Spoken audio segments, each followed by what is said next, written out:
Jim Holley, SupercrossOnline.com. I'm here with the Joe Gibbs Racing team manager, Jeremy Albrecht. A little bit of saddening news. You had to cut one of the riders loose.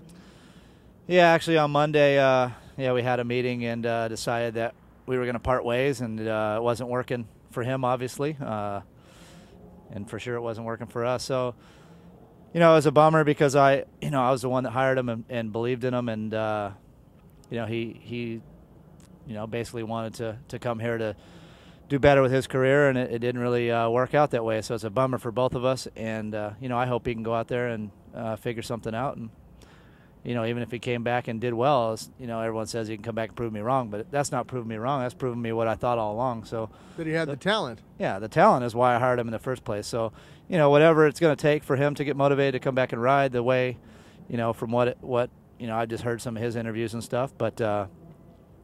For me, I think the way to win is hard work, so I still believe in that, and that's what people on our team are going to have to give hard work, and that's what, we hired Graysick this week, and I feel like he's going to give us 100%, and it's never been about results. I mean, obviously that helps, but, I just want a team that we all work hard and come here and just do what we can do, so that's why we made the change, and, hopefully he says that, it took the fun out of him, and he didn't really have fun riding anymore, so hopefully he can figure out how to have a good time riding again.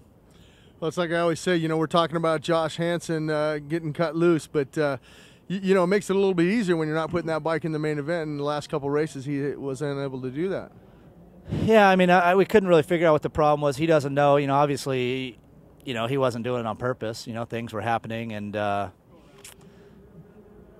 that should be the easiest thing to do, especially with how many guys are out. I mean, honestly, we should have been, top 5. I mean, Tommy Hahn came out, his first race, got 5th. I feel like our guys could have done the same. And, they were doing really well at the beginning, 8th and 9th, when everybody was in the class. Now there's 7 guys hurt, and we're still 8th and 9th. It doesn't really make sense to me, but, we're just going to keep trucking away at it. And, as you guys had your interview last week with him, and you could tell things were not working for either side. So, well, let me quote it. I believe he said you weren't seeing eye to eye. Eye to eye is correct, and then, eye to eye on Monday. That's the nice word for saying, like, we just ain't getting along, man. It ain't working anymore. That's right. I mean, we did get along. It wasn't like we totally don't like each other. I mean, I still like the guy, but as a business standpoint, and we just don't see.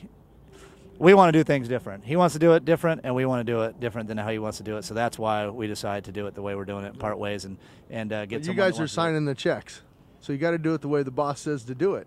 That's right. That's the difference.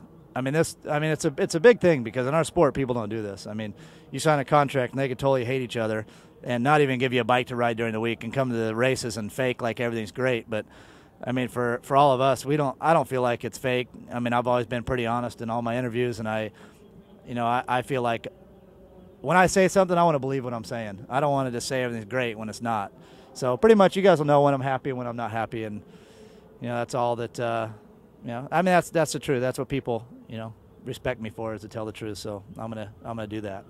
Well, you heard it from the boss, Jeremy Albrecht. Hopefully Josh Summery can come away and put that Yamaha up in the top 5 this weekend in Dallas.